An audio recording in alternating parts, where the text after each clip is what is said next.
The Niue Treaty Subsidiary Agreement, or NTSA, is an agreement between members of the Pacific Islands Forum Fisheries Agency.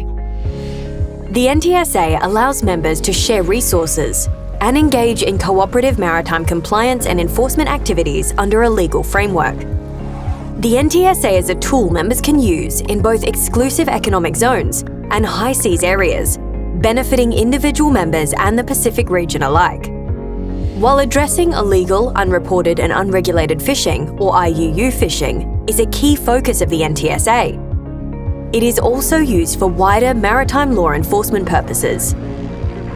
Pacific maritime surveillance and enforcement resources are maximised under the NTSA, enabling its members to share patrol boats, maritime surveillance planes, officers, equipment and training material, securely share information and intelligence between members, facilitate joint surveillance and enforcement operations, and enact cross-vesting powers, enabling an officer from one country to take action as an authorised officer for another country.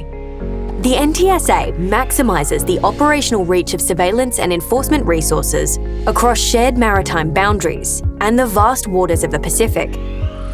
Supporting the NTSA, the Niue Treaty Information System, or NTIS, is a secure web-based platform where NTSA members can view and submit requests to share resources and information. Providing a framework to share resources and exchange information is a powerful tool for the Pacific. Cooperative engagement under the NTSA demonstrates regional solidarity and builds upon existing strong and effective partnerships in the Pacific. Find out more about the Niue Treaty Subsidiary Agreement at www.afma.gov.au.